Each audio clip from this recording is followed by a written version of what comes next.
Welcome back, party people. You are listening to Crossplay, where we get together and talk about all the video game goodness we can handle each and every week right here on thewhatnots.com. It is Sunday, February 23rd, 2020, and this is episode 15 of our show. We were out this past week. There was no show last week. It was a sad day because my computer was just like, yeah, no, I'm not going to work. No fun. No siree.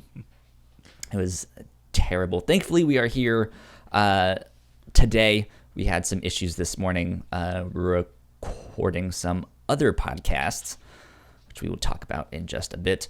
But coming up on today's show, the coronavirus has, it has infected so many things in the video game industry, causing many companies, including Sony and Facebook, to back out of conventions and more. Microsoft is finally bringing Project X Cloud to iOS devices, and EA has reportedly canceled yet one more Star Wars game. We'll be talking about all that and more in a bit. My name is Kyle Springer, and I am joined by Ignacio. Ignacio, how are you, my dude? I'm doing great. My body's a bit sore. I went out yesterday. We had a gathering, all the international students, so I got to play some beach volleyball and some beach soccer. Oh, cool. So my legs are very sore. Dude, yeah, and also I have sand everywhere. I was changing a light bulb like a week ago, like 2 weeks ago. Okay. And I had this little like step stool that I had to like step on to get up there. And I think I went up and down that thing like 10 times. But oh my God, my legs were just like, stop. Don't do this. This is terrible. Wait, so first of all, why so many times? I had to like go up there and unscrew the light fixture and take it down, and then it was like a big thing. So I was just like, I don't want to drop this. So I had to like set it down and go back up there and test things and do all sorts of stuff. So, but I am out of shape. It's not good. How many steps do you need to unscrew a light bulb? Oh, God. Don't remind me. Oh, no, the horror. But yeah, this week has been kind of interesting because we had all those technical issues last week, and we postponed everything to this week, which essentially just means like, hey, Crossplay is canceled for this week. And yeah, because I didn't really have to like read or watch anything for the review show, I had a whole lot of time to play a bunch of games and stuff. Nice. But it's almost like having a free day. Or a free yeah, week. Yeah, pretty much. So that was nice and relaxing. But speaking of the review show, you got to join us this week on the review show. That was your first time on that show, and we talked about one of your favorite films, Your Name. I got to spread the word of Your Name to more people. Yeah, evangelize. Have you heard the good news? Let me tell you about the word of Your Name. Exactly. Yeah, that was good. It was fun. Yeah. I think we had a good discussion about that. So you guys should go check it out. If you have seen that film, you guys can go check out the episode. If you haven't, go watch it. Go fix it. Yeah. Go. Really, if you haven't, repent. If you haven't, just reconsider everything you've done in your life. Everything wrong in your life. Exactly. So that was a lot of fun. But here it's you and me pulling double duty on podcasts today. Fill me in on what you've been up to this past week. What have you been playing? Well, since we had 2 weeks instead of one, I finally got enough time to actually finish Dragon Ball Z Kakarot. Oh, nice. So this will be the last week I'll be talking about it. And that ends with the like tournament, right? Where you're fighting Oob? No. Whatever his name is? No, it does.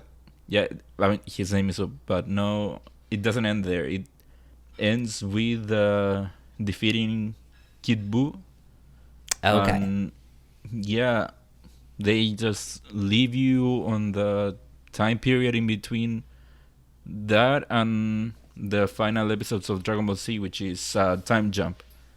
Right. So yeah, I mean like that they have now the possibility to add more stuff. I There wonder if have they'll been do DLC and like, hey, well, here's no, one more tournament. DLC has been confirmed. Yeah. Because yeah, you could buy if you bought one of the editions, you got the I don't know if it is technically a season pass or if well at least you get access to 2 more story DLCs. Okay. So that's been confirmed, and all the leaks that have been coming out are pointing towards some at least the Battle of Gods, which is Interesting. the So they're the dipping into like super territory, right? I mean, that's the question because it could either be Battle of Gods, which was its own movie, and they could then do the other movie, Resurrection F, or they could go the route of doing some super stuff.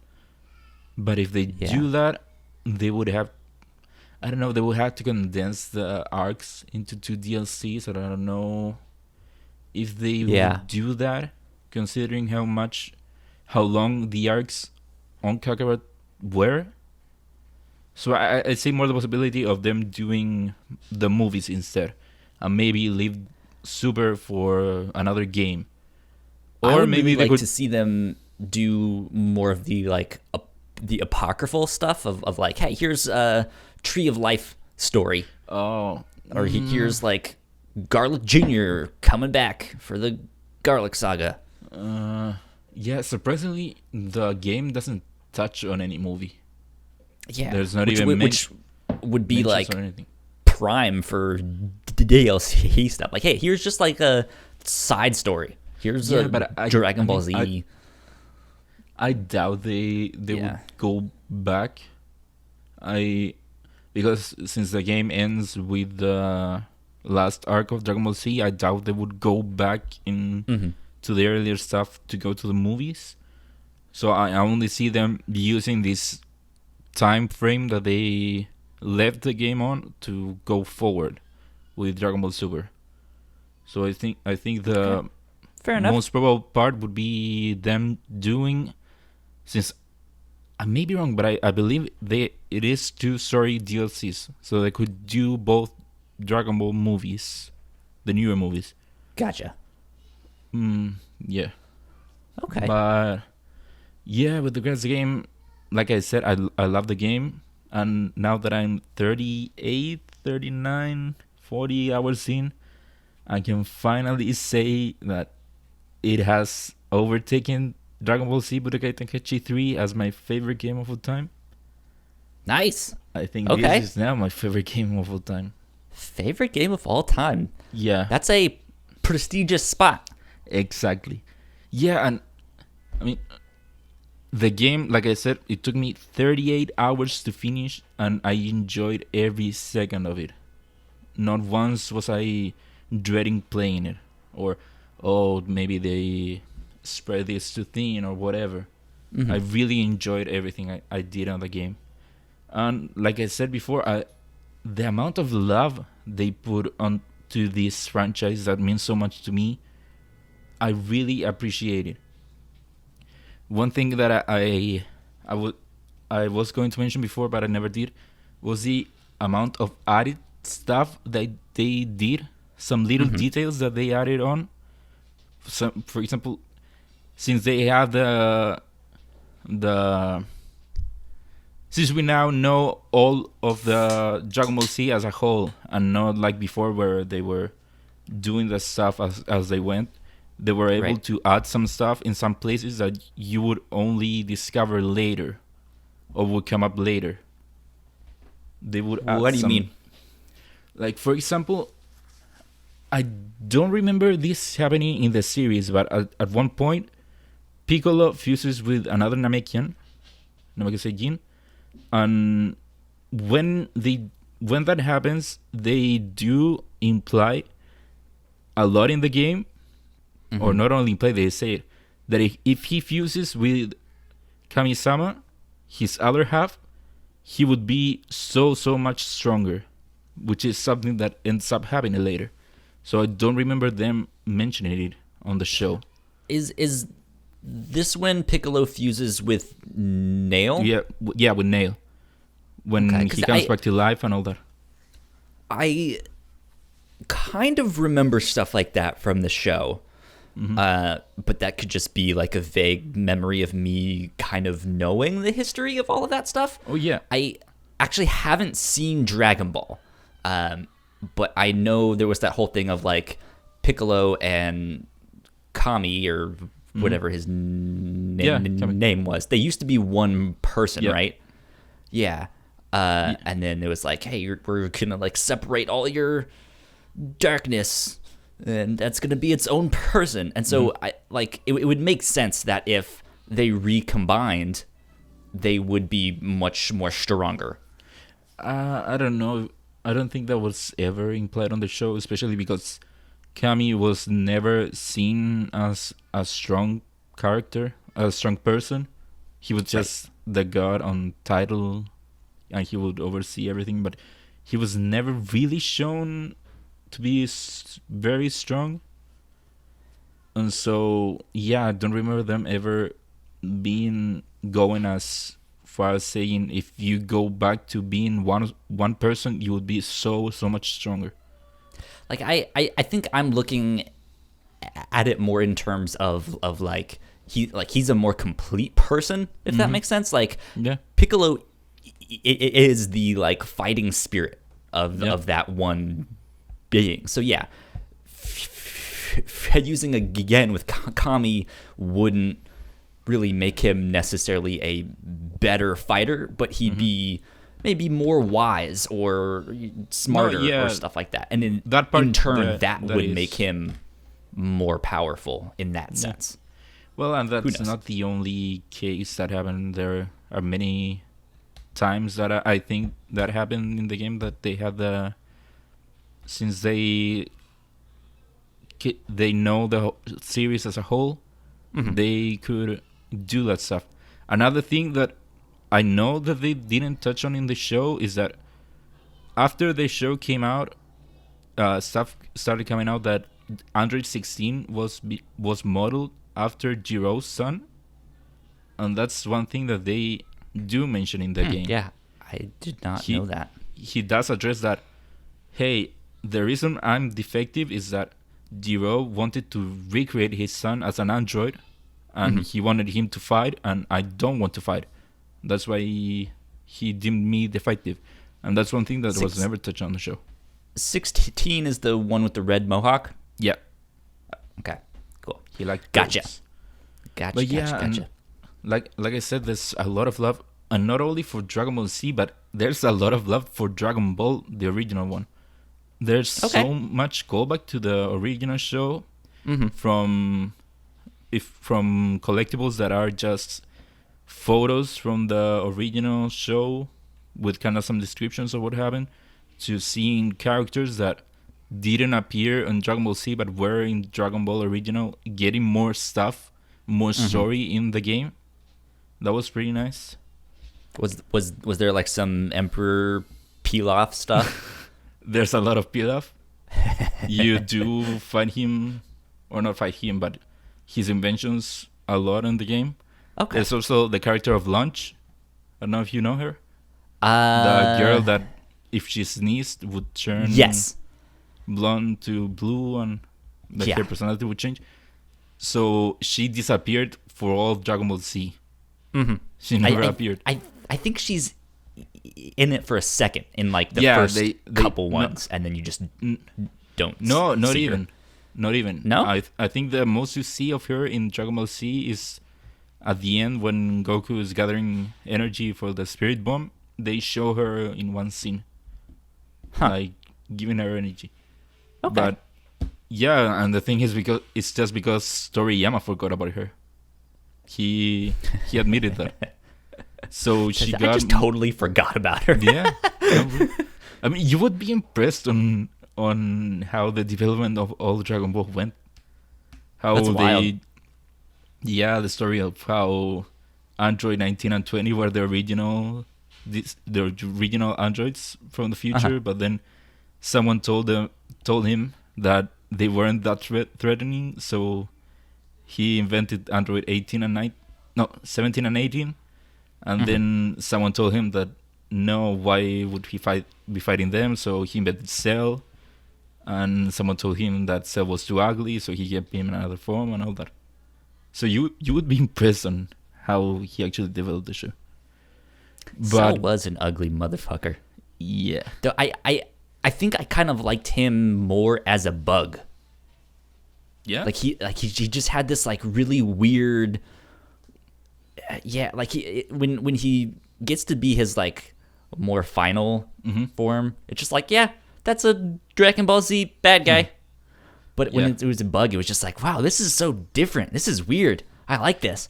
yeah. It's an alien. I mean, Cell first form had more of a horror aspect to it. Yeah, How absolutely. he would just drink up a whole city worth of people. Dude, I remember watching that for the first time. I was horrified. Yeah. I was just like, oh, this is so good. I love it, but I hate it. This is so scary. What is going to happen? Can Goku save them? I don't know. So good. Yeah, but like I said, like I've been saying, Dragon Ball Z Kakarot is a great game, and if you're a fan of Dragon Ball, I think you would love it.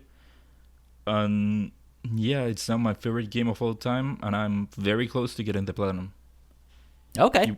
Yeah, On a scale from 1 to 10, how difficult would you say the platinum is? 10 being like really hard. let me see, like a 6, 5. Okay. It's not very That's difficult. not bad. It's more of doing some stuff that the game lets you do. That's not very important. Right. And other than that, it's just playing the game and doing everything. Basically. Okay. Good Yeah. stuff. It would be my let's- first Dragon Ball Z platinum. There you go. Cool. Yeah. Let's see. I dived a little bit more into Final Fantasy VII this week. Still playing. Yeah, well, I'm not very far. I've been taking it like a minute at a time. So I'm still super early on. I think total I've played like 2.5 or 3 hours. So nothing. Yeah, At this not pace, at all. the remake will end up coming out. I at least want to get through all of the stuff that the remake will kind of encompass. Hopefully. When's the remake supposed to come out again? you remember? April something. Let me. In I have it here. Okay, so this next April month 9th. I should dive in a little bit more. But yeah, so I got to the part kind of where you meet Eris and you go to her house and she's like, okay, you have this weird look in your eyes like you've been affected by Mako or whatever. So I still don't really know what's going on completely yet. I'm still discovering all of that stuff. But I'm enjoying it so far. It's nice to be able to have the like, hey, let's speed up the combat a bit. Let's just, run through this. But yeah, like it's an interesting thing because the graphics are, they're PS1 style polygons. So they're not great, but it's like I still feel like I'm playing the original. If that makes, I am. I'm on the Switch, but it's an interesting experience. I think this is the game that is probably the oldest that I've gone back to play, if that makes sense. Okay. I've gone back to play the. I think the first time I played, Oh God, now why am I blanking on its name? What was the one, the Death of the Outsider? That Of the outs. what? Why am I? You guys are Yeah, I'm yelling. back into. Death of the Outsider. Ah, Dishonored. Dishonored. There you go. Yeah. I don't know why that took me so long. I played the first one of that. I think like 4 or 5 years after it came out. So I think typically I don't go back to play like old games. Like, oh man, you should go play Mario 3. So you've never gone back and played a Super Nintendo game? I mean, I've played a couple that are on the like Nintendo Switch Online, but no, for the most part, the stuff that I've gone back to play, from back in the day, I really didn't like that much, or it was like to be good at this game, I would have to spend a lot of time on Have the you game. And I was played just like, I don't want to. Super Metroid? If it's not on the Switch Online, then I don't think so. Actually, great question. Is it? I think it Because might be. I played one of the Metroid games Metroid on there. 1, I don't know. I know it's on the NES Online. Super Metroid? Okay. Yeah, I think it is on there. So I think I may have started it, and I just didn't know what to do. I was hitting all the buttons, and it was just like, this doesn't do a thing. Yeah. It just ended up not being for me. I think maybe a more modern interpretation of the game I could see myself getting into, but I think Final Fantasy VII is the oldest game that I've gone back to play. So, but it's good. I'm enjoying it. I'm having fun so far. Are you enjoying the battle system? So far. Yeah. But again, I'm only like 3 hours in, so Oh, yeah. I don't think I've I seen haven't done much. most of it. Yeah. Yeah. There you go. How about Vader Immortal? Looks like Yeah. you finished up the third one.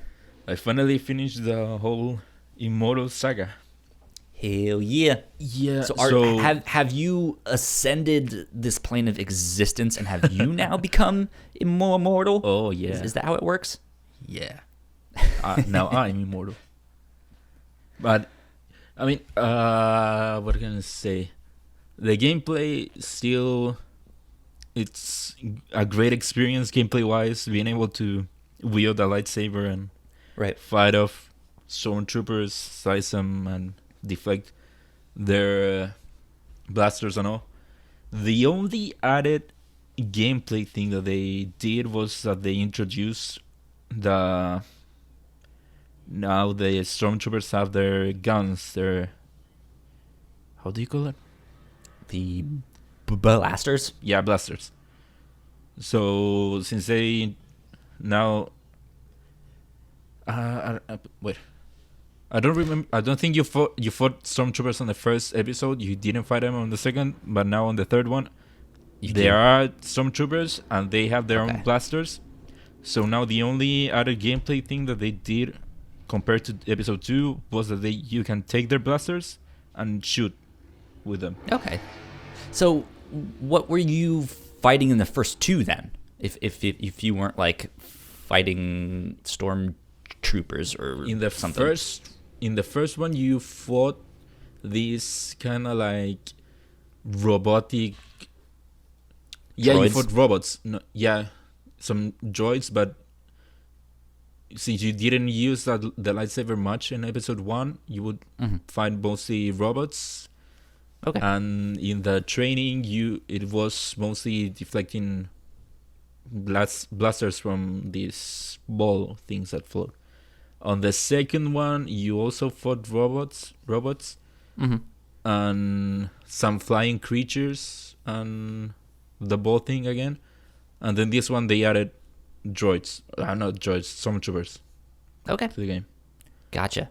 Did the story in episode 3 kind of redeem itself? Because I kind of remember you saying that you weren't super into episode 2. Yeah. I mean, story-wise, I was more into episode 3 than 2, but Okay, I good. think the most interesting story was in episode 1, since there you were just thrown into this new thing, and Vader has a new plan, and you don't know what's going on. And then the third one is just a culmination of what was happening. And story-wise, like I said, it wasn't that interesting what ended up happening, how you ended the game. But gameplay-wise, through the story, it was more interesting than episode 2. And of course, one didn't have much fighting. Okay. Good So stuff. story-wise, I would put it below 1 and above 3. And then the dojo, I would say, is the best one. Cool. Only because they introduce the stormtroopers and you can take their blasters, and also because they also introduce some balls, some floating balls that were before, but now they are harder to hit, and they also kind of like go towards you with saw blades. That made it more interesting. Okay. Good stuff. Yeah, those are my thoughts on Vader Immortal. Like I said before, it's really an experience everyone should try out because of how awesome it is. And hopefully you can try it one day. Hopefully. Yeah. I still have yet to do any VR stuff. Man, the Oculus Quest. I have also a PSVR, but having an Oculus Quest and being it so simple that I can just pull it out, pull it in my head, and just start playing. Man, that's a good purchase. Nice. Yeah. Good stuff. Good stuff. Let's see. The main thing that I've been playing more of this week is, of course, Assassin's Creed Odyssey. I think I put a good 25 to 30 hours in this week. Only this week? Oh, yeah. Yeah. I would each night just come home, eat, and then all right, Assassin's Creed, here we go. Dude, it took me a month and so to just get to 38 hours on Dragon Ball Z Kakarot. Yeah, dude, I mean, I didn't have to read anything or watch stuff because I already watched your name. So I got to play it a lot this week. I played it all day yesterday, all evening Friday, all of that stuff. It was good. My observations now from putting in a ton more hours into the game, I still don't feel like I'm anywhere near halfway done with the game, but I don't know. So they give you the dialogue options, and I don't know if I really think they're all that effective. Yeah.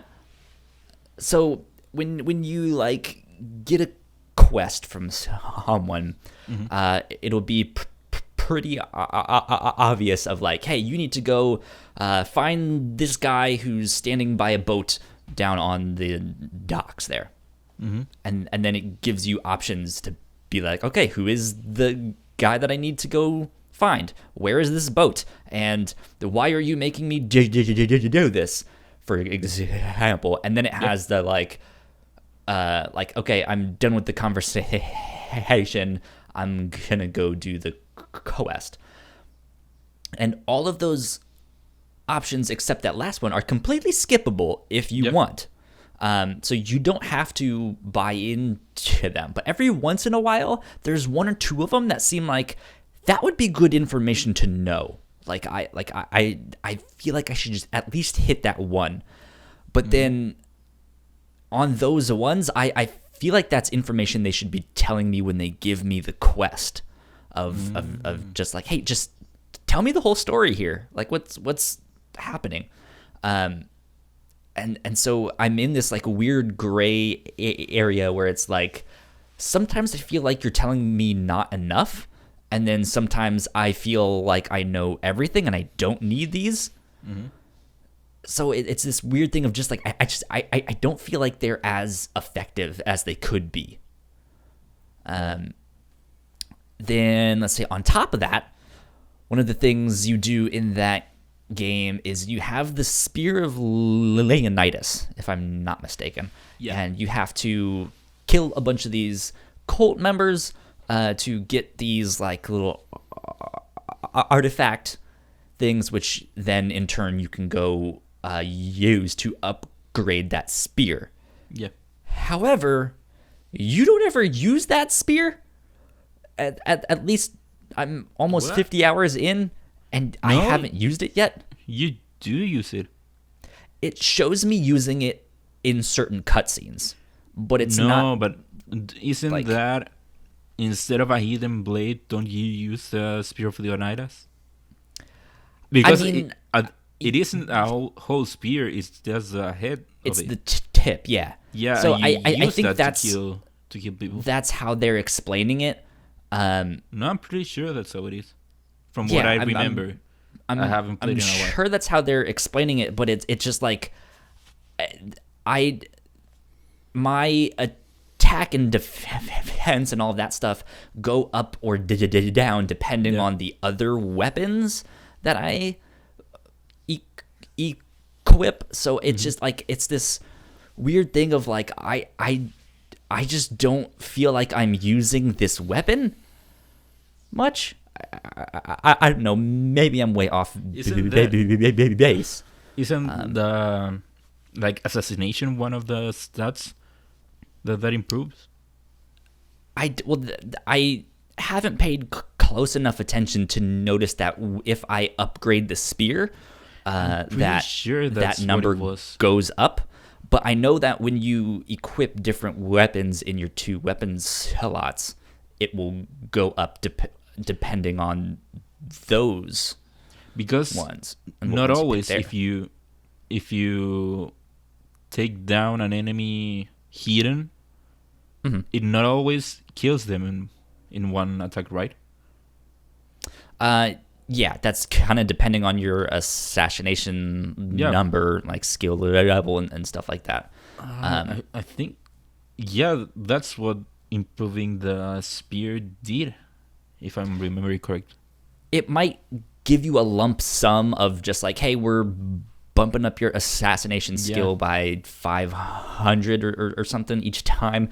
Who knows? I'm making up a number. But more directly, you can affect that number, like your assassination skill or your warrior skill or your hunter skill. You can affect those more directly by equipping weapons in the weapons slot. Yeah.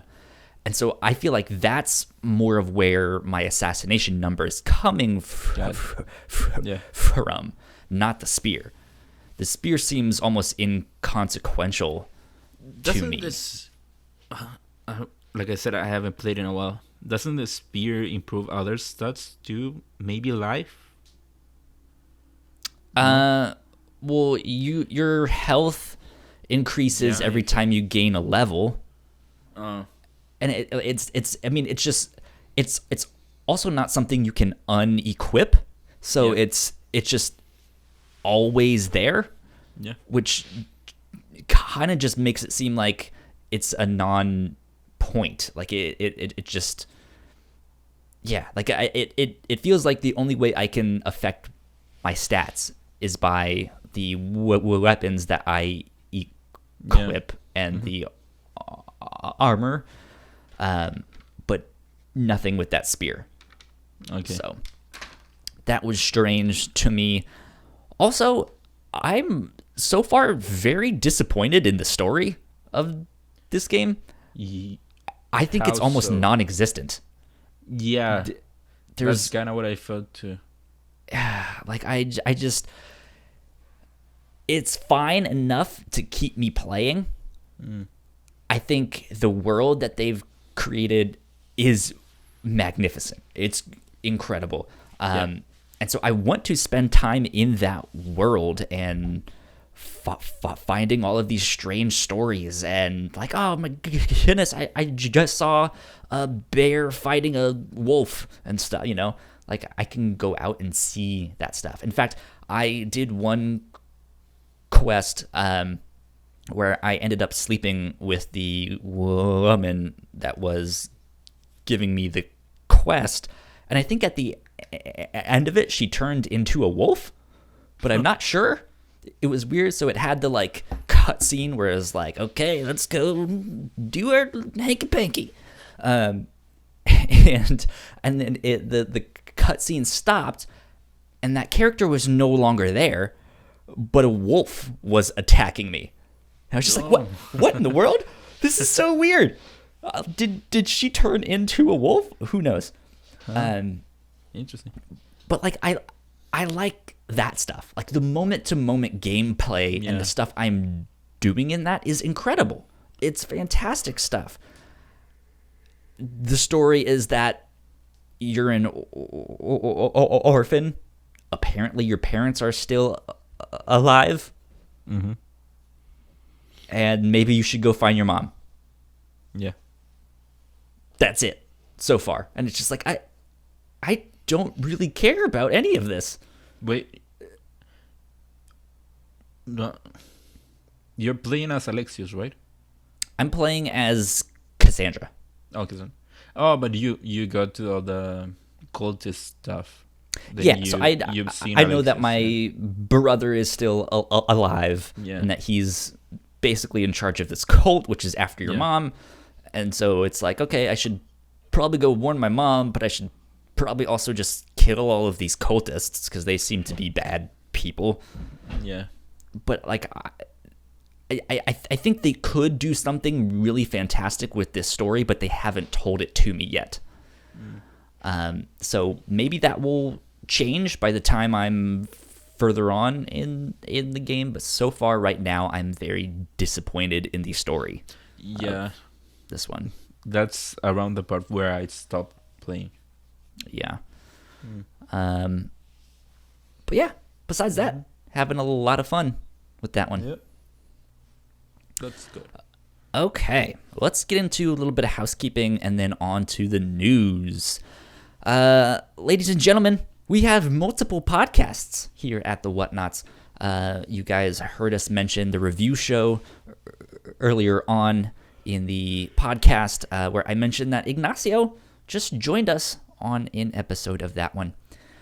So go check out that podcast and more on our website, thewhatnots.com. You guys can find more information about who we are and what we do on that site. I should say I finally updated our About page so that your picture is up there, Ignacio. Did you write something for me? Yes, I did. It was a short bio of just like, Ignacio is a huge Dragon Ball Z nerd. Dragon Ball Z, Dragon, watch the dragon. So yeah, all that stuff is up there. If you like what we do, patreon.com/thewhatnots is where you can support us. You guys can get episodes early. You guys can get exclusive content. And we'd also want to give a big shout out to our Patreon supporters at the $5 tier. Thank you, Sam. Thank you, Christine, for helping us out. We appreciate it and love you both. Thanks for keeping our mics on. Thank you. Yeah, dude. We'll have to like figure out something to do for like some Patreon exclusive crossplay stuff. Maybe we can do like a let's play or something, or we'll squad up somehow. I don't know. We'll see. We'll see. Yeah, we'll figure it out. Yeah. Anyways, let's get on to the news. We have a jam-packed 8 items this week, and a couple of them have multiple things involved here. So let's dive in. Number 1 on the list, Microsoft's Project X Cloud preview extends to iOS devices. This is coming from Igor Bonifacic. Is maybe how you say that name? I don't know. Yeah, that sounds right. I don't know. It's a pretty cool name, but I don't know how to say it. It's either Bonifacic Bonifa. Beneficic? I don't know. Anyways, this is coming from Engadget.com, and they write, after first launching in preview on Android phones, Microsoft's Project X Cloud is making its way to iOS devices. Starting this past week, iPhone and iPad owners can check out the game streaming service through Apple's Test Flight program. With this being a test flight beta, there are a couple things to keep in mind. First, that the preview is limited to 10,000 individuals, so there's a good chance that if you haven't signed up already and you were not one of the first ones to do so, you might not get it right away. At the moment, the beta is also only available in the US, UK, and Canada. Likewise, should you get in, you'll likely get cycled out at some point, so Microsoft can test the app on a variety of different devices. Due to an App Store policy, Microsoft says the beta will begin with a single game, Halo the Master Chief Collection, and Xbox console streaming isn't included at the moment. So this is kind of an old story. It was meant for last week. But the reason I wanted to include it for this week is that I actually got into... Oh, hell yeah. I got into it. Nice. Yeah. That's what's up. Have you tried it out yet? What's the deal with that? Yeah, so I wanted to try it out in the wild, so I thought of, well, where could I try it out? And the place I came up with was at the bathroom from my school. Directly from the bathroom. And I mean, it worked as well as you would hope a streaming game would work. Sure. You could definitely play. I could see myself playing it like that, especially if you have some time to kill. Let me see. Yeah, it worked. Like I said, it works. As you would hope wild. It would. Yeah, dude, I'm so excited for stuff like this to continue developing, and I think this is the first of the streaming services that is really out on iOS. Yes, it is. So, or I mean, I guess this is the beta, but big moves from Microsoft. I'm excited to see where that goes. I kind of want to jump right into the next story because they kind of go hand in hand here. So let's go on to number 2 here. It says, Google is bringing Stadia to 18 new phones, including the Galaxy S20. This is coming from Jessica Condit, also of Engadget. They write, Google's cloud gaming service Stadia has been exclusive to Pixel phones since its launch 3 months ago, but that's changing this week. On February 20th, Stadia will hit 14 Samsung models plus the Asus, ROG Phone, ROG Phone 2, Razer Phone, and Razer Phone 2. Skipping ahead a little bit, says all of the freshly activated phones will work with wireless gamepads over Bluetooth, except for the Stadia controller.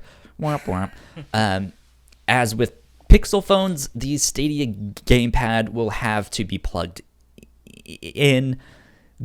Google is working on a system that would allow the Stadia controller to connect to browsers and mobile devices via Wi-Fi rather than the standard Bluetooth connection. For now, the controller has to be wired for PC, laptop, and mobile play, though it works wirelessly to the TV via Chromecast Ultra. Wait, going back a little bit. They say Google is working on a system that would allow Stadia controllers to connect to browsers and mobile devices via Wi-Fi. Yes. Is working on a system. This was one of the things that when they started talking about Stadia, this is one of the selling points for the controller. That it would work over Wi-Fi. That it would work over Wi-Fi. And now they're coming out saying that they're working on it. I don't know. I mean, that's obviously not the story here, but it's still just like Stadia still just doesn't slow moving. Yeah, Slow moving. Half a step forward. Yeah. I mean, so it's I think it's a good thing that this is at least coming to more devices. Like I said, it is half a step forward, but it is a step forward. Yeah. It is finally coming out on mobile phones other than Pixel. Mm-hmm. Granted, it is only what is it? Samsung models, 14 Mm-hmm. Samsung models, and some other phones. That makes sense since apparently Samsung has the most market on the phone. Right. Yeah. Has the biggest market on phones. It would have been nice to see something for iPhone, but I get it. Yeah. From what I've heard, developing for iPhone, there is something in there that makes it a bit harder to develop stuff for iPhone. So it makes sense that if they had to choose iPhone or something else, it does make sense to start with Samsung. PC stuff. Start with PC Samsung and Android. Yeah, but like I said, it's still half a step since it's only these models on phones and not, like I said, iPhones or other models. It's still not on the browser, still not on Chrome. You still have to connect the what's it called? The Stadia gamepad over wire. It's still not wireless. Yeah, I mean, like, it just, with these first two stories, like, you can just immediately hear the difference in the way we're talking about them, right? Whereas xCloud announces, like, hey, we have a new device, and we're just like, hell yeah, good on them. Like, I would love to try it out, and you were compelled to sign up, right? Whereas Stadia is like, hey, we're on like 18 new phones, and we zero in on, and you still say your controller isn't wireless? Well, like, you know the difference? Like, you know the difference? Is that xCloud is on a beta, and it's free. And Stadia is still... It's like $120. You still have to pay, and it's still a full product, quote unquote. Yeah, I mean, it's just it's incredible the different, like, I guess just the way they've marketed this is just completely different. But again, I'm still happy that this is at least coming out on more products so that more and more people can test it and they can keep making steps forward with this stuff. 'Cause I would love for this to be more of a thing real soon. Yeah, I'm glad Google is doing something with Stadia. It is moving it forward. So hopefully one day we will be on a point that it is actually the product we all wanted and that Google sold us. Yeah. So I have to confess some of my past sins here. Oh God, what did you do? No, so the first time that I ever played BioShock and Batman Arkham Asylum, I torrented them for my Mac back in the day. Back when I was still in college. And as terrible as the experience of like playing them on my Mac was, because the frame rate was terrible, it was choppy, it was all sorts of bad. As bad as that experience was, it was really fantastic to be able to play on my laptop kind of wherever. Of just like, hey, I'm gonna go sit in my school's cafeteria and play BioShock. Yeah, I mean, I got it. I also had that similar experiences with having games that maybe I shouldn't have on my laptop. Yeah, and I think the more devices we can get those experiences on, like you can be in your dorm, in your bed, underneath the covers, playing the Master Chief Collection at 3 a.m, right? Like you can be at the airport. be in the bathroom. Yeah, at your school. taking a dump. Yeah. Who knows? Like like I think the more we can get to that, like I just have such a fond memory of playing those two games in the way that I did, despite the experience not being great. Yeah. So imagine what that experience would be like if it was a lot more legitimate and actually worked, right? Yeah. Good stuff. Good stuff. Okay. Moving on to number 3. One of the big things happening recently, Sony is struggling with the PlayStation 5 price due to costly parts.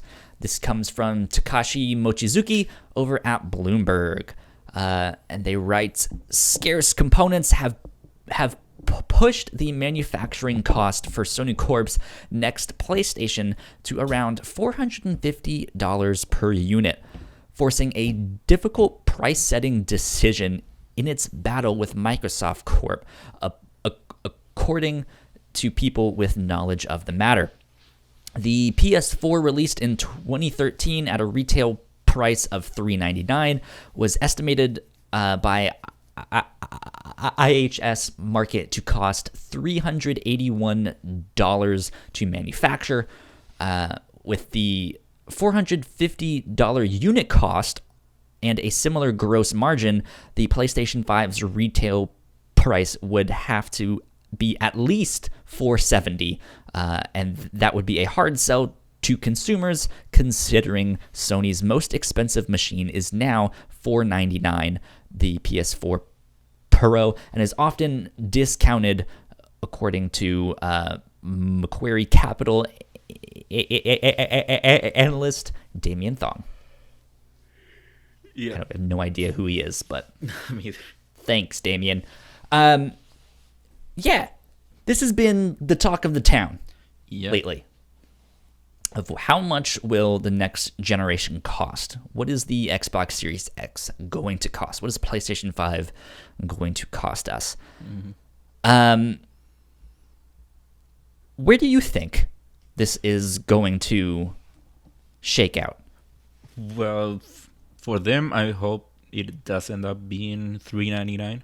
I think that would really help them in a way that it helped them for the PS4 on gaining more terrain, gaining more market, especially opposed to the Xbox. Since I see Xbox marketing or selling the Series X at 500, so it would really help them to undercut them by 100 again. That being said, it would depend on whether Sony is willing to lose money on it and hope to gain it back through selling games, or if they are interested on making money from each console. Right. What's interesting here is that they apparently made $19 on each PS4 they sold at the beginning. If I remember correctly, for the PS3, which came out at $599, they lost $200 on each console. If I'm not mistaken, it cost them $800 to make each PS3.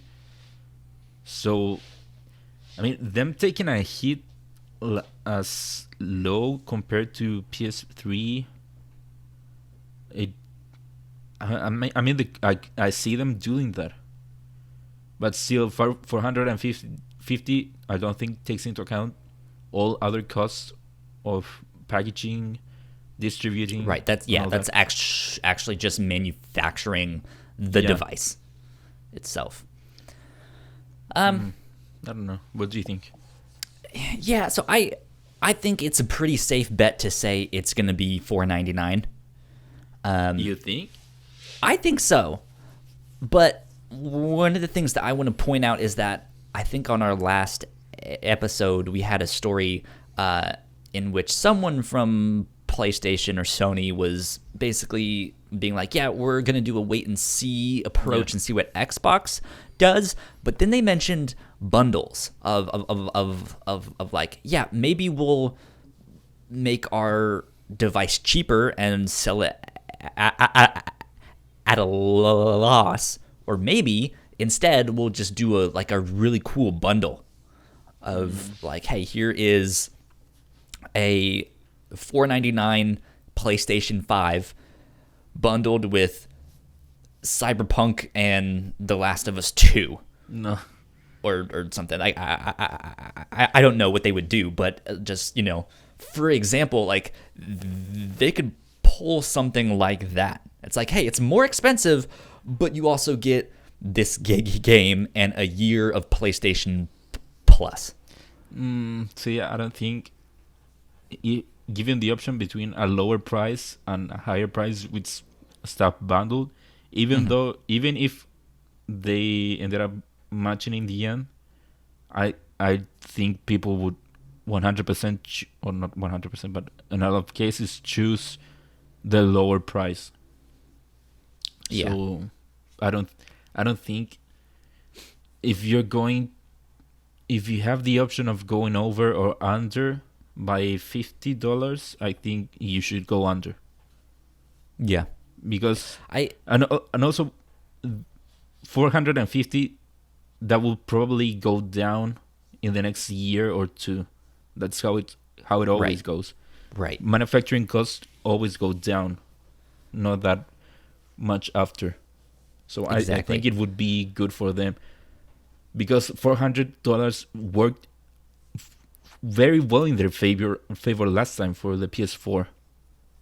And I think if they want to keep retaining their lead, they should go for 400. Yeah, I mean that's a solid way of thinking. I know that this article mentions that if they wanted to make a profit of it, they would at least, or if they want to do one that's similar to PlayStation 4, they would at least need to price it at $470. Which no, I don't think that's going to happen. We see people talking about going $4.99 or $3.99. However, I don't see, like, $470 is a weird number, but I don't think $450 would be that strange. No, I think $450 would be weird. People like round numbers. I mean, yeah, psychology. It is good psychology to have it be at the like 99.99 thing, right? Of just like, oh, it's not exactly 400, it's not exactly 500, it's just a penny cheaper, right? But like,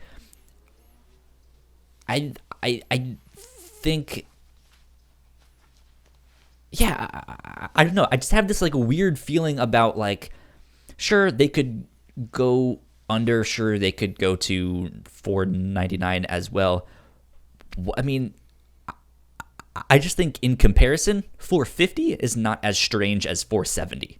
No, yeah, whereas for sure, $470 is just like, yeah, no, that doesn't look good. Yeah, but I think that like half step is something that people recognize somewhat. I don't know. I could just be speaking out of my ass here.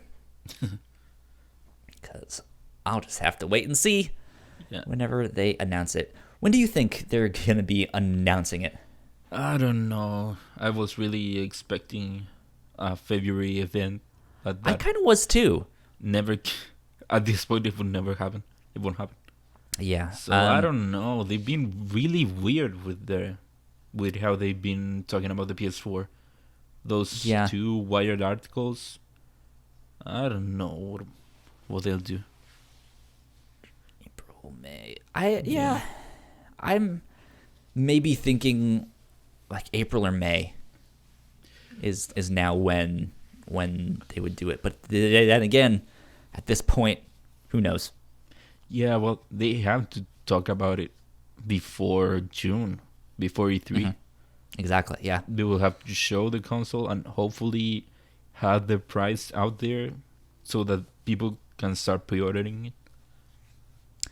Or maybe we're reading it wrong and they really are going to do a wait and see thing, and they're going to mention it like immediately after E3.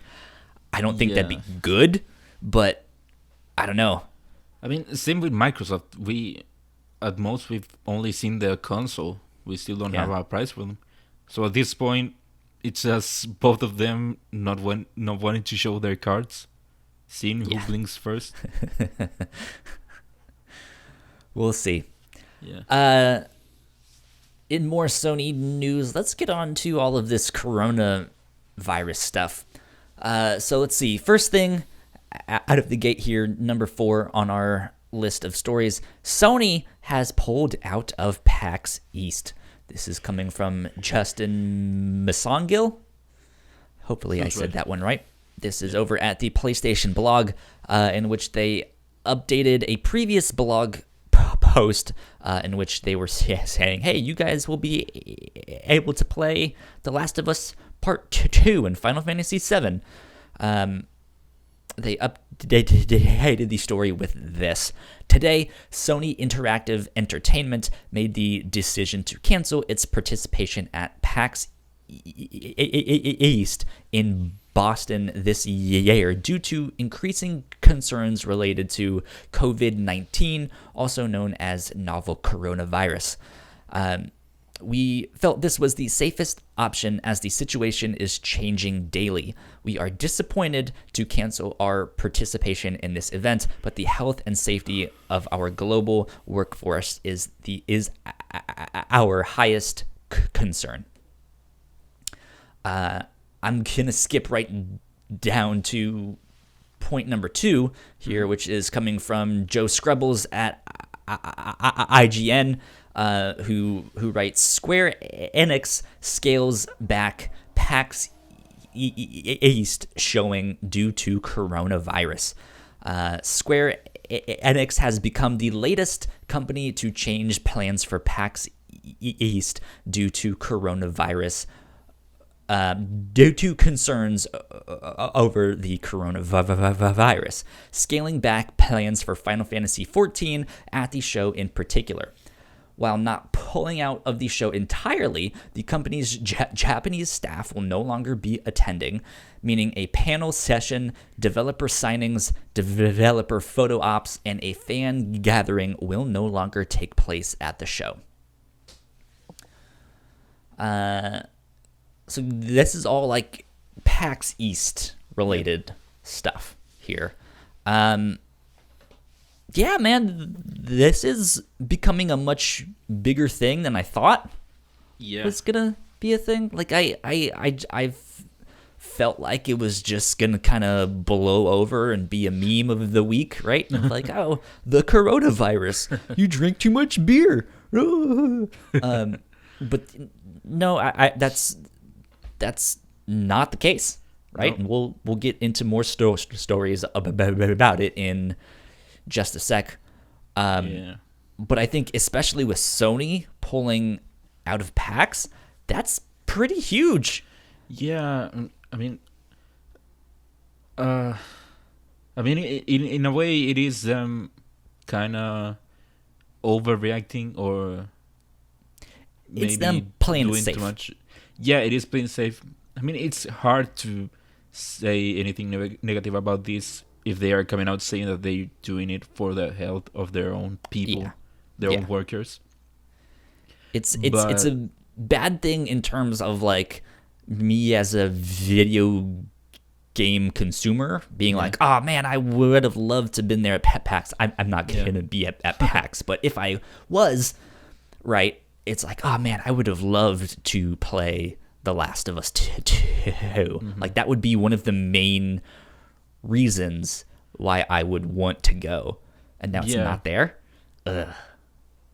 Bummer. Yeah, it sucks that because so when Sony canceled their plans for E3, they came out saying that they were hoping to be more on other places instead.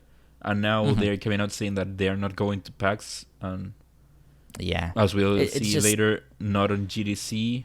So it's gonna be interesting how it will affect their plans overall moving forward. especially since the coronavirus doesn't seem to be scaling back anytime soon. It will keep being something. It's real unfortunate, that's for sure. And it's also interesting that both Sony and Square Enix are, if I'm not mistaken, Square Enix too, are Japanese companies.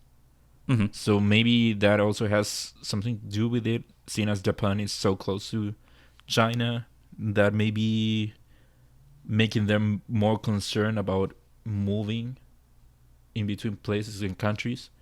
Yeah. And also, this is not a decision any company can make, cannot take lightly. It costs them a lot of money that they won't see an investment back. Yeah. So sure enough. Mm-hmm. Let's move on to the next bullet point here, which you just kind of mentioned, which is Sony and Facebook are withdrawing from GDC. This is coming from Nicole Lee, also at Engadget, that says Facebook has just announced that it will withdraw its presence from the annual Game Developers Conference this year.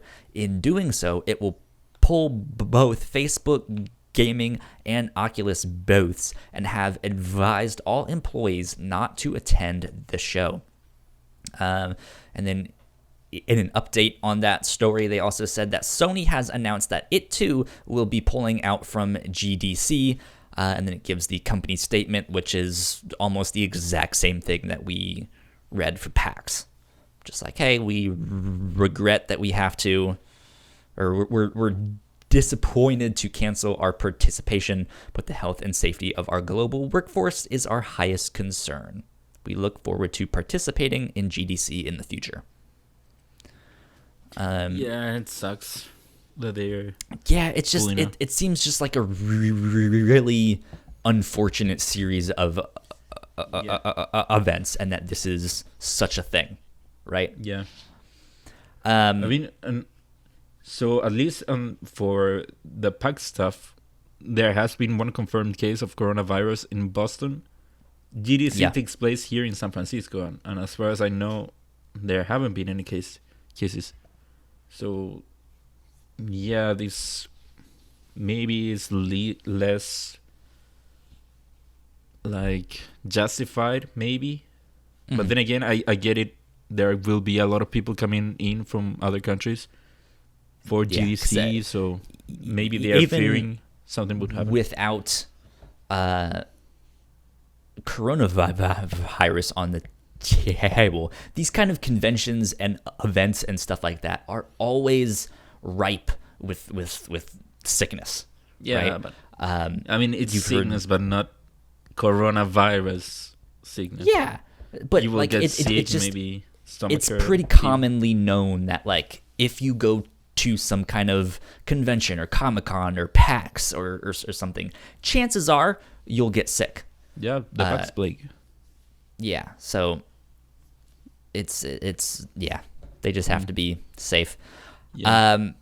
Continuing on, more coronavirus stuff. This time in Nintendo news, says Nintendo is likely to suffer global Switch shortages from virus. This is also coming from Takashi Mochizuki at Bloomberg, who says Nintendo company is likely to struggle to supply sufficient Switch consoles to its US and European markets as soon as April due to a production bottleneck caused by the coronavirus outbreak, according to people with knowledge of the company's supply chain.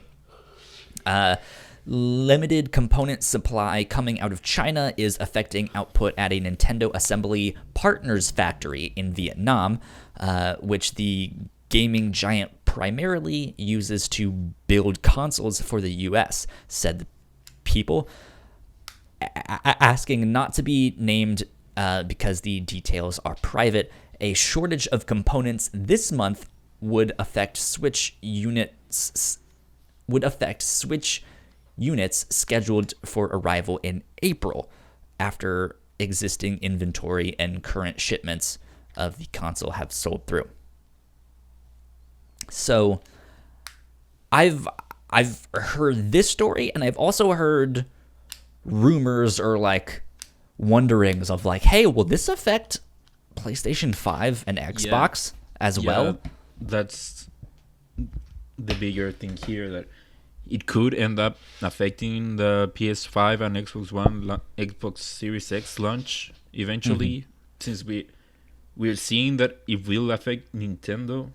It would most likely affect those other two companies. So I wonder if maybe they'll decide to push it.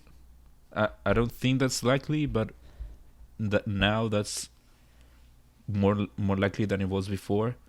Yeah. But so I mean, I think it was the, what was I reading? I think it was the earlier article about Sony and its pricing struggles. I think in that one, if I'm not mistaken, they were talking about how in previous year, or like for the PlayStation 4, they did that reveal event in February, and then mass production didn't start until the spring, so it was like a month or two after that. So it's possible that they haven't started mass production of the PlayStation 5 yet. Oh yeah, but that's for sure. It's one of those things, like if the factories start shutting down now, that could build up some kind of backlog of stuff that they have to do, and they might not get to the PlayStation 5 stuff a little bit later than they thought, right? Yeah, it sucks that So we'll it's see. happening now, since we're getting ready for another generation of consoles. And it will most likely affect the launch of the consoles. Even if it doesn't get pushed, you can expect fewer units out there at launch, and that would be pretty bad, especially for us who are not in the US, so we're not first priority. Right. Yeah. So, yeah, I mean, with all these stories, I never expected it to affect gaming this much. Right. Yeah. That just shows you how connected we are all. Everything is connected. Sure enough. If one falls, speaking of Nintendo, they have just revealed a new Coral Switch Lite color. In lighter news. Yeah. This is coming from Jeffrey Lerman at IGN, who writes, Nintendo announced on Tuesday a new color Coral will join the lineup of the current Switch Lite consoles. It will first release in Japan on March 20th, according to a press release from Nintendo. Following shortly afterward, the console will launch in North America on April 3rd. This version will be available at the same $199.99 price as the other three colors, yellow, gray, and turquoise, bringing the palette of color choices up to 4, not including special editions. Are you getting it? No. I am not. I am fine. I'm satisfied with my original Switch. Yeah. Yeah, I mean, the same. I'm not in a hurry to get a new Switch. Have I thought about getting a Switch Lite? Lite? Color, though. Yes, I have thought about it. Will I? No, I can't justify spending $200, especially knowing how much of a pain in the ass it's going to be transferring everything. Yeah, that. And then there's still rumors circulating that maybe in a year or two we'll get like a Switch Pro or a Switch 2, which is something I think I would like more. Yeah. It's not a question of if, it's a question of when. Yeah, a new Switch model comes out. So the one thing that I wanted to ask you about with this new story for the Nintendo Switch Lite, it says that the new color will launch in North America on April 3rd. We just read a story about the coronavirus affecting the Switch units scheduled for arrival in April. Shit. I'm wondering if this color is going to be hard to find. In April. Which means it will probably go for high in the second-hand market. Yeah. That being said, it looks like it's going to be launching in Japan on March 20th. So they may have already been doing a bunch of mass production on that, and it might be fine, at least for the first like month or so. Yeah, for the first customers, it will probably be fine. But who knows? Yeah, interesting. That's interesting indeed. Yeah. We got my mom a Switch Lite for Christmas. Oh, nice. She loves it. Yeah. She got the turquoise one. She's not much of a gamer though. It's like an interesting thing where I always have to like convince her not to get a whole bunch of technology and stuff. Of just like, no, you don't need a desktop. You already have a laptop. You actually don't need that laptop. You have an iPad. Like, it's just like all you do is check your email. You don't need a whole ass computer for that. So she's like, but I want it. It has Mario. I'm like, all right, fine. You have an argument there. Yeah. That is a great argument. Yeah. Okay. Moving on. Enough of this coronavirus stuff here. Number 6 on our list, which also has a couple smaller stories involved here. This is the Embracer Group acquires Saber Interactive in $525 million deal.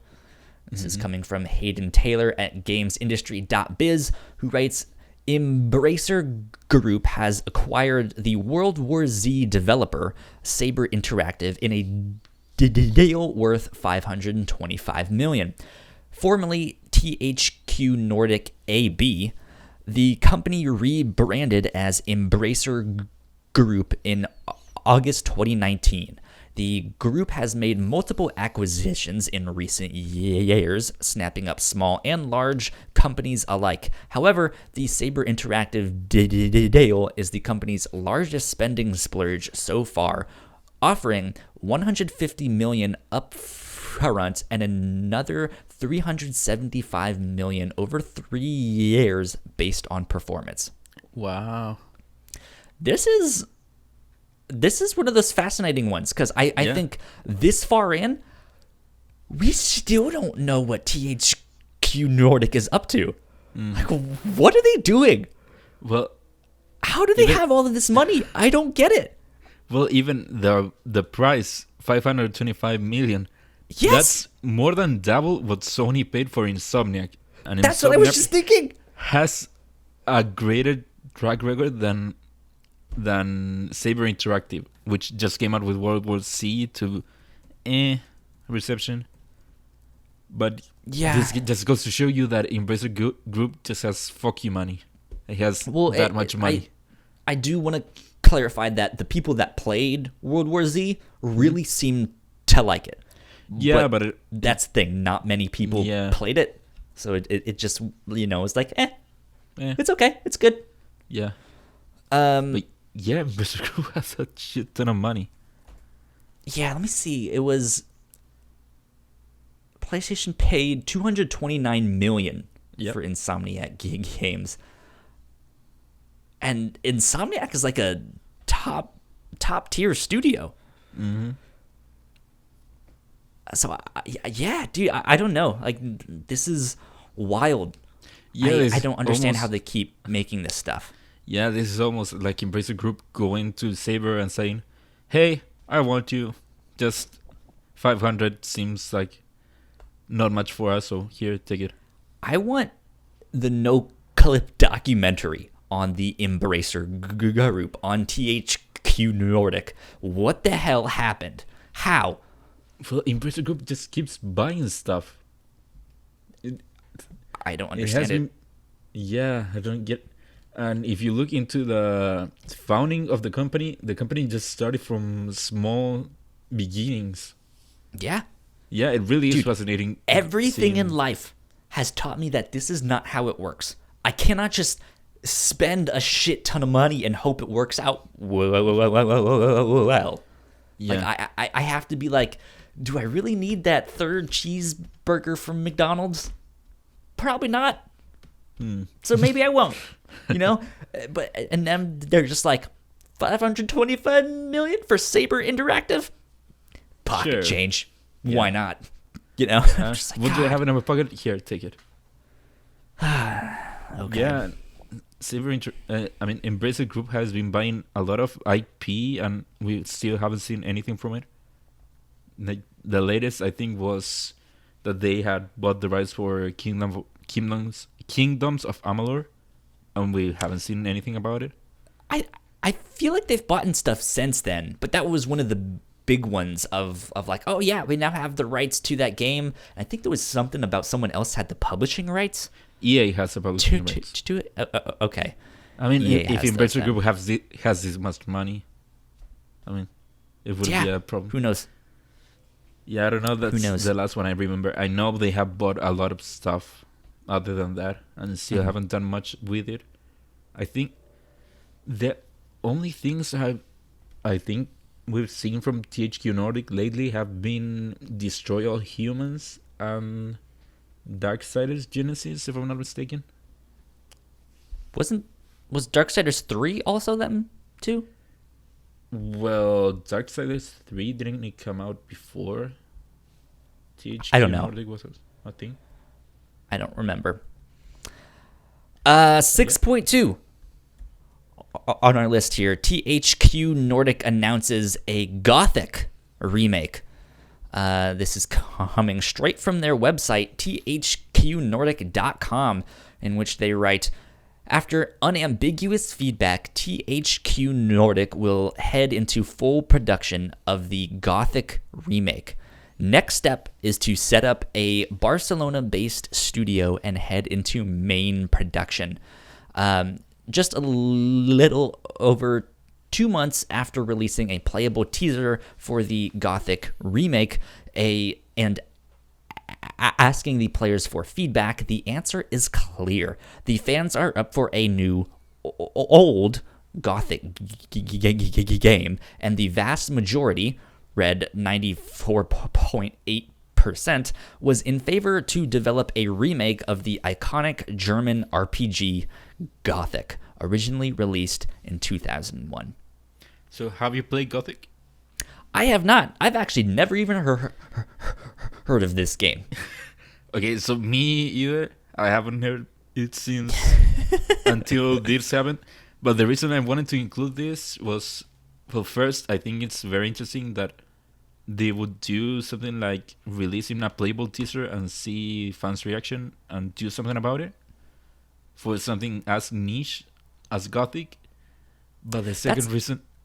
Oh, sorry, go on. It's kind of an interesting way to figure out what their fans want, right? Like, instead of making a bunch of cheap, like, AA games, they're just like, what if we give you, like, playable demos of stuff? Yeah. Of a whole bunch of different ideas. It's like a pilot season. Yeah, I would like to see more people do that. Of these, like, 6 things, what do you guys actually want us to make? Yeah. But the second reason I wanted to include it is that, so THQ Nordic has all these studios, and they are going to create one. They're going to create yet another studio just for this. Yes. Look, next step is set up a Barcelona-based studio. You have all these studios that you've been buying and doing nothing about it, and you're going to create yet another one. They don't even have it. It doesn't exist. It's nowhere. How? How much money do you have? How much money? What in the world is going on? For this, I don't know. For Gothic, a niche game that came out in 2001, you're going to create another studio. Why? No idea. Dude, look, if they make it and they can stay around, this is going to be like one of the greatest success stories in history, right? The gods will be singing tales of THQ Nordic and how they went bankrupt and then came back from the brink of destruction and made it big. This is wild. So that happened. That much money. Yeah, that happened. I I don't have much else to say about this besides just reacting wildly of just like, what? Yeah. How is this possible? That's why I included it. So there we go. Let's skip on down to 7, which is YouTube reportedly paid $160 million to gain the exclusive rights to Activision Blizzard esports. This is coming from Sam Desitoff at GameDaily.biz. And they write, a new report from Esports Observer gives us a sense of just how big the money being thrown around in these exclusive deals is getting. Before I continue, I should say that this is an update on a story that happened last month, if I'm not mistaken. I saw this on Twitter and I wanted to include this. So the story continues. According to people briefed on the terms of the pact, the reported value of the deal for exclusive media rights came in at around $160 million over 3 years. That covers all of the esports properties, including Overwatch, Call of Duty, and Hearthstone. Additionally, the publication revealed that Activision Blizzard's previous deal covering only Overwatch League was reportedly valued at $90 million over 2 years. It's believed that OWL is controlling the majority of the money in the new deal as well. So I thought this was an interesting story. Yeah. Like I said, this was something that came out a month ago, but then the update is exactly how much money that deal. Yeah, it is interesting. I think this is kind of a major loss for Twitch.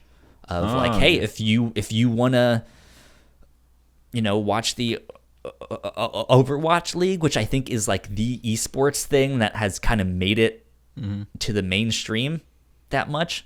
Like maybe you could consider some Fortnite stuff, right? But like when you're talking about like more traditional esports, I think Overwatch is the one that or people. League of Legends. Yeah. I just think which is something also like Activision, if I'm not mistaken. Overwatch is something that most of the mainstream know and is one of the more accessible esport things, but I still don't think it's very accessible to the mainstream because I tried to show my parents one of these matches when Overwatch League first started, just to be have it be one of those things like, this is kind of the things I'm interested in. This is video games. This is what they do. See? And they had no idea what was happening in that. And my dad is a big sports person, and he's just like, I don't understand what's happening here. So, but it's interesting. You were about to say something. No, that this is big. Like you said, Overwatch is one of the bigger ones. The other one being League of Legends, which is Riot, not Activision, like I said. Right. But this is something you would see cable companies on the like competing for stuff like NFL or NBA or stuff like that. Absolutely. So it is interesting seeing something like this, a bidding war over esports. It just goes to show you how much it has grown these past years to be something big, something that YouTube would pay this much money just to keep it away from Twitch. It is an interesting thing, and I'm waiting to see what Twitch will do now. What will they take? Also interesting to me because of the recent stuff of like, hey, Ninja is now on Mixer. And Shroud is now on Mixer, and I know other people have left Mixer and gone to Twitch. Some people have gone to YouTube. Some people have gone to Facebook, and they've started like signing these exclusive deals. And I know in a couple of the podcasts I've listened to over the past couple weeks, that's something they've been talking about, of like, hey, what is actually going on with these deals that people are making? Because here's a bunch of these like naive kids making millions now, and signing these contracts, and good for them on one hand, but at the same time they're also being like forced out of a lot more money that they didn't know about and all this stuff. So it's a lot like kid athletes just now bleeding over to video games. But it's also interesting that we always talk about Twitch versus Mixer, and we just keep forgetting YouTube is also there trying to gain ground, and this will, I think, help them gain some ground against Twitch and Mixer. Right? Yeah. It's interesting because YouTube has the overall audience, just like in terms of general use. YouTube is light years out there, right? Yeah. Where Twitch and Facebook and all that stuff, they're kind of small fries. Yeah. So YouTube putting down this kind of money is like, oh, okay, big dick swinging. I see you there. Yeah, Google has some money. Yeah. Moving on to the last story of today.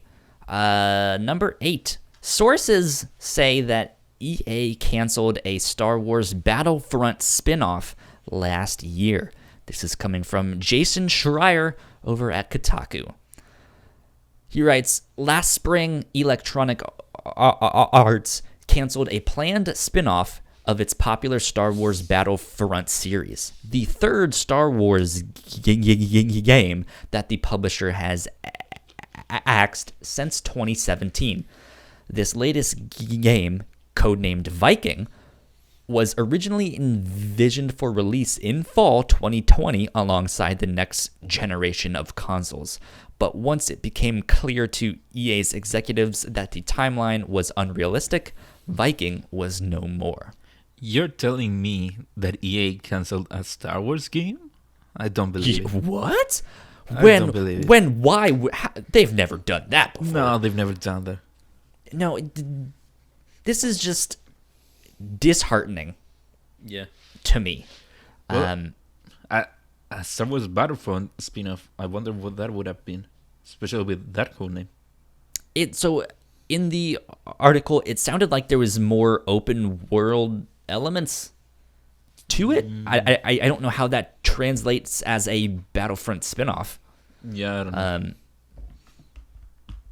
Who knows? But that seemed to be the narrative with EA and Star Wars. Yeah. They got the exclusive license back in like 2013, I think, and they've really only put out 2 Battlefront games, Jedi Fallen Order. Yeah. And I think that's it. Yeah, I don't know, think they and we know do that the they've- mobile games, so that would be it. Yeah, and I know that they've canceled. This is the 3rd game now, so they're like 50% track record. Like that just doesn't seem right. Like we've had an abysmal decade now for Star Wars games. I know a couple weeks ago we also got rumors of some remakes of some of the older Star Wars games. Yeah, So maybe they're gonna try and like foster goodwill. Who knows? I mean, it is interesting to see that this decade didn't have many good Star Wars games. We had Jedi Fallen Order, and then the last game that people really talked about might have been Force Unleashed, if not the old Republic games. Right. But the Battlefield games have been so controversial. Yeah. It is That's interesting. another thing is that like Battlefront 2 had the whole loot box controversy that just completely tarnished that game. Like apparently now that they've fixed it all and all that stuff, it seems like people really like that game, I mean, but it's people still that play it like it. Yeah, but it's still just like immediately when you mention it, that is the first thing that I think of. I'm just like, oh, the loot boxes were terrible. I mean, it was so bad that it bled into regular media. It wasn't just a gaming thing. Yeah. It was something now governments had to pay attention to. Loot boxes, how do we regulate them? It was a lot because of Battlefront 2. It was that bad. And I wonder if whenever the license expires, will Disney re-up it? I don't know. Was Jedi Fallen Order good enough for them to keep it? Was Battlefront 2 bad enough for them to take it away? If nothing else, I wonder if they wouldn't renew the full thing, but do like, hey, at least give us Jedi Fallen Order, and maybe allow us to keep making Battlefront. Like, give us those two specifically. The rest, you guys can do what you want. It would be interesting to see if Disney just lets them have Jedi Fallen Order, but still shop around with other developers, Star Wars games. So I will note that at the end of Schreier's article, he says, today, EA has 2 new Star Wars games in development, a sequel to Jedi Fallen Order at Respawn, and a smaller, more unusual project at EA Motive in Montreal, Canada. I didn't know they had confirmed another Jedi Fallen Order game. Interesting. I don't know if that is a confirmation or it's just like, yeah, it did so well. Of course, it's going to be coming. We're kind of thinking up how that will work. I don't know if anyone knows it. It would be Jason Schreier. Yeah. I mean, we'll see what ends up happening. We shall see, indeed. Yeah. I think that about wraps us up for news of the week, or news of the past, 2 weeks. 2 weeks. Kind of. There were some things we missed that we didn't talk about from 2 weeks ago, but that's okay. Hopefully we'll be back on our grind weekly here from now on. Ignacio, I wanted to ask you what you're most excited about in this coming week. What are you hoping to play more of? Is there any new games finally coming out that you're interested in? What's on your mind? Well, now that I've finally finished Dragon Ball Z Kakarot, I will start playing other games now. I will finally open my still in the box Xbox One. Oh my god, that's still in the box?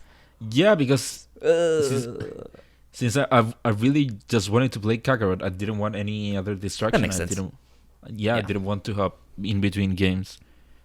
The way you play games, do you kind of just stick with one until you beat that one, or do you not like hopping from game to game? I'm trying to do that more now.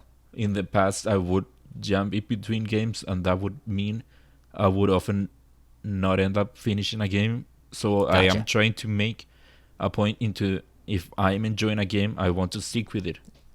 Okay. Yeah. Good to know. I don't want to go in between games and get distracted and divide my attention. That's kind of what I've always done. Is I've stuck to a game, and up until recently, I guess I could say, I barely even considered myself a gamer at one point. I look back now and I'm like, I absolutely was. I don't know why I didn't think I was, but I am usually of the mind of if I buy a game or if I get a game and start it, then I'm going to finish it. Yeah. In recent years, that hasn't happened as much. There's been some that I've picked up and started and then never finished. And that just happens sometimes. But I'm looking forward to this game called Bloodroots. Oh. Have you You're going to play? heard of that one? I Yeah, think it looks really cool.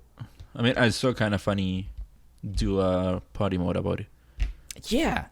It comes out on the 28th. And it comes out on Switch, PS4, and I think Xbox One as well. But yeah, it looks really cool. It's like this kind of cartoony 3D almost beat 'em up action game thing. Yeah, I think that might be a game that I pick up this next week. So, well, I still have a month and a half until something comes out that I'm really interested in. Yeah, right. So I'll have to find which is Resident Evil, if I'm not mistaken, is the one that's right. closer. That's right. Okay. But yeah, so I have plenty of time to try to fill it up with some. I want to try out Halo. I've never played Halo, so. Oh man, I think Halo that's the next is thing. good. Yeah. Halo's good. I love that one. And other than that, I haven't been playing my Switch in I think a month.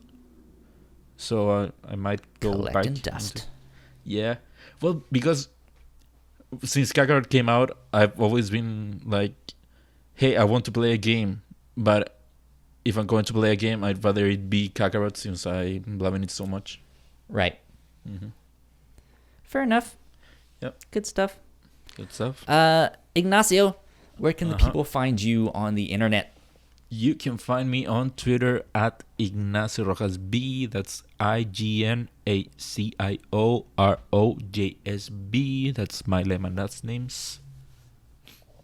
There you go. You guys can find me. I was about to say something and I like choked on my words. I have a habit of that happening. Yeah. Like right at the end of podcasts where I'm just like, and you guys can follow me at. You guys can find me at YoKyleSpringer on Twitter and Instagram. If you guys want to stay up to date with this show or any of the other podcasts that we do, we are on Twitter at The Whatnots. I've mentioned our website.